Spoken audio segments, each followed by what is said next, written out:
Hi guys, welcome to another movie. Another video. ഒരുപാട് നാളിന് ശേഷം ചെയ്യുന്ന വീഡിയോ ആണ്. ഇന്ന് മാർച്ച് 26.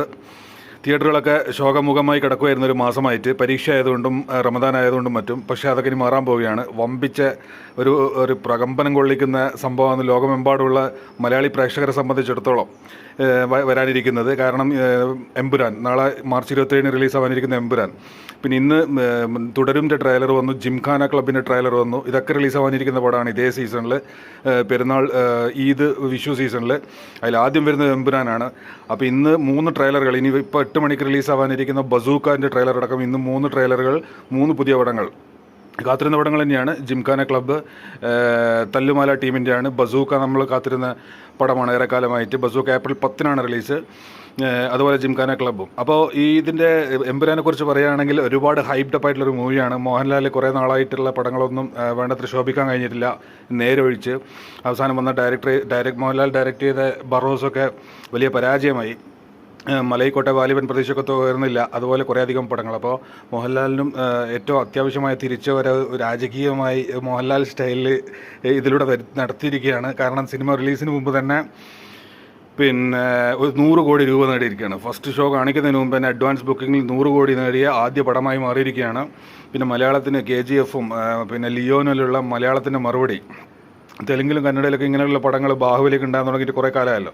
അപ്പം മലയാളത്തിൽ നിന്നൊരു സാധനം അത് പിന്നെ അധികം വയലൻസ് ഒന്നും ഇല്ലാണ്ട് ഫാമിലി ഓഡിയൻസിന് കാണാൻ പറ്റുന്ന രീതിയിൽ തന്നെ പുറത്തിറങ്ങാൻ പോവുകയാണ്.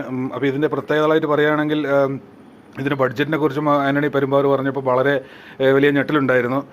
പിന്നെ ലൈക്ക പിന്മാറി, അവസാന നിമിഷം ലൈക്കയായിട്ട് എന്തോ ഇഷ്യൂ ഉണ്ടായിട്ട് റിലീസിനോട് അടുത്ത സമയത്ത് ലൈക്ക പിന്മാറുകയും സിനിമയിലൊക്കെ ലാസ്റ്റ് ക്യാമിയോസ് വരുന്നത് പോലെ ഗോകുലും ഗോപാലനൊരു ക്യാമിയോ ആയിട്ട് എൻട്രി ചെയ്തതൊക്കെ ഇതിനൊരു പ്രത്യേകതയായിട്ട് റിലീസിന് മുമ്പ് തന്നെ പറയേണ്ടതാണ്. പക്ഷേ ഇപ്പോൾ ഏറ്റവും ഇമ്പോർട്ടൻ്റ് ആയിട്ടുള്ള പ്രത്യേകതയായിട്ട് പറയേണ്ടത്, ഇതിൽ നാളെ 9, 6, 7, 8, 9 മണിയാകുമ്പം സസ്പെൻസ് ഔട്ടാവും ഇതിലുള്ള ക്യാമിയോസ് ആരൊക്കെയെന്നുള്ളതാണ്. ആദ്യം തൊട്ട് ഫഹദ് ഫാസിലിൻ്റെയും പ്രണവ് മോഹൻലാലിൻ്റെയും മമ്മൂട്ടീൻ്റെയും ഒക്കെ പേര് പറയുന്നത് കേൾക്കുന്നുണ്ട്. എന്തായാലും ഇതിൽ മോഹൻലാലും പൃഥ്വിരാജും ഒന്നും മാത്രമല്ല ഉള്ളത്. ഇതിൽ മറ്റ് ഹോളിവുഡ് താരങ്ങളെ കൂടാതെ മമ്മൂട്ടി, രജനികാന്ത്, കമൽഹാസൻ, ഇങ്ങനെ ആരൊക്കെയോ ഒന്നോ അതിലധികം പേരോ ഉണ്ട് എന്നാണ് മല്ലിക സുകുമാരൻ്റെ ഇൻ്റർവ്യൂ ഒക്കെ ഡീകോഡ് ചെയ്തുകൊണ്ട് ആൾക്കാർ പറയുന്നത്. അങ്ങനെയാണെങ്കിൽ ബഹുരസമായിരിക്കും. മോഹൻലാൽ 45 മിനിറ്റേ ഉള്ളൂ എന്ന് പറയുന്നുണ്ട്. അപ്പോൾ ബാക്കി 2.25 മണിക്കൂർ രസകരമാക്കാൻ ഇതിൽ നമ്മളറിയാത്ത ഏതൊക്കെയോ താരനിരകൾ, അത് രജനിക്കാണെങ്കിൽ വേറെ ലെവലായിരിക്കും, കമലാണെങ്കിലും വേറെ ലെവലായിരിക്കും, ഈവൻ മമ്മൂട്ടി ആണെങ്കിലും വേറെ ലെവലായിരിക്കും.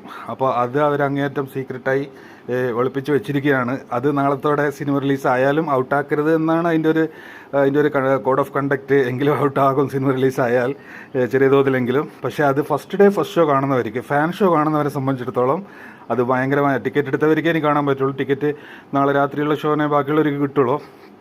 അപ്പോൾ ആ സസ്പെൻസ് ഔട്ടാവാതിരിക്കണമെങ്കിൽ നിങ്ങൾ ഫോൺ ഓണാക്കാതിരിക്കുക, അല്ലെങ്കിൽ നിങ്ങളത് അറിഞ്ഞു പോകും. അതറിയാതെ പോയി കാണണമെന്നുണ്ടെങ്കിൽ അതിൻ്റെ ത്രില്ലൊന്ന് വേറെ തന്നെയാണ്. എന്തുതന്നെയായാലും മമ്മൂട്ടിയോ രജനീകാന്തോ കമൽഹാസനോ അവർ രണ്ടുപേരെങ്കിലുമോ ഉണ്ടാവട്ടെ എന്ന് ആഗ്രഹിച്ചുകൊണ്ട് എമ്പുരാന് എല്ലാവിധ ആശംസകളും നേരുന്നു. പിന്നെ ബസൂക്കയുടെ ട്രെയിലർ ഇപ്പോൾ 8 മണിക്ക് രാഗം തിയേറ്ററിലും, ആദ്യ രാഗം തിയേറ്ററിലും, പിന്നെ 10 മിനിറ്റ് കഴിഞ്ഞ് യൂട്യൂബിലും റിലീസാവും. ഈ എമ്പുരാനാണ് ആ ഒരു ട്രെൻഡ് കൊണ്ടുവന്നത്. അതായത് പിന്നെ തിയേറ്ററിലും യൂട്യൂബിൽ ഒരേ സമയം റിലീസാവുന്നൊരു സംഭവം. യൂട്യൂബിൽ റിലീസാവുന്ന അതേ സമയത്ത് തന്നെ ലൈവായിട്ട് തിയേറ്ററുകളിലും ആ എമ്പുരാൻ്റെ ട്രെയിലർ കാണിച്ചിരുന്നു. മറ്റു ഭാഷകളിലും ഓവർസീസിലും ഒക്കെ ഹെവി ബുക്കിംഗ് ആയിട്ട് ഈ വീക്കെൻഡ്, വ്യാഴം, വെള്ളി, ശനി, ഞായർ റിവ്യൂവും കാര്യങ്ങളൊക്കെ വരുന്നതിന് മുമ്പ് തന്നെ മാക്സിമം കളക്ഷൻ നേടാവുന്ന രീതിയിലുള്ള ഒരു പ്രൊമോഷനും കാര്യങ്ങളും കൊടുത്തിട്ടുണ്ട്. ഇനി റിവ്യൂവും കൂടി പോസിറ്റീവ് വന്നു കഴിഞ്ഞാൽ പിടിച്ചാൽ കിട്ടാത്ത 2 ആഴ്ച പെർഫോമൻസ് അല്ലെങ്കിൽ ലോങ് റൺ പെർഫോമൻസ് എമ്പുരാൻ്റെതായിട്ടുണ്ടാവും. അപ്പോഴേക്കും മറ്റു പടങ്ങൾ, ബസൂക്കിയുള്ള പടങ്ങളൊക്കെ എത്തും. ഈ കഴിഞ്ഞ ഒരു മാസമായിട്ട് കാര്യമായിട്ട് റിലീസ് ചെയ്യണ്ടായിരുന്നില്ല. Officer on duty long run 35 ദിവസമൊക്കെ ഇങ്ങനെ ഓടിയത് നല്ല പടം തന്നെയായിരുന്നു. എങ്കിലും ലോങ് റൺ കിട്ടിയൊരു പടമായിരുന്നു അത്. ബാക്കി കൂടുതൽ വിശേഷങ്ങളുമായി അടുത്ത വീഡിയോയിൽ കാണാം. ഉടനെ നാളെ തന്നെ കാണാം. തിയേറ്റർ റെസ്പോൺസ്, പിന്നെ പടം കണ്ടിട്ടുള്ള ആൾക്കാരുടെ അഭിപ്രായങ്ങൾ, പടം കണ്ടിട്ടുള്ള എൻ്റെ അഭിപ്രായം തുടങ്ങിയ കാര്യങ്ങൾ നാളെ തന്നെ ഉണ്ടാവും. മുൻപ് കുറേ സിനിമ വീഡിയോസ് ഇട്ടിട്ടുണ്ടായിരുന്നു. അപ്പോൾ എൻ്റെ സംസാരവും അഭിപ്രായങ്ങളും ഇഷ്ടപ്പെട്ടെങ്കിൽ ചാനൽ സബ്സ്ക്രൈബ് ചെയ്യുക. അപ്പോൾ നിങ്ങൾക്ക് നോട്ടിഫിക്കേഷൻസ് കിട്ടും. പിന്നെ വീഡിയോ ലൈക്ക് ചെയ്യുക, കമൻറ്റ് ചെയ്യുക, തീർച്ചയായും കമൻറ്റ് ചെയ്യുക, ഷെയർ ചെയ്യുക. Happy watching movies. Take care.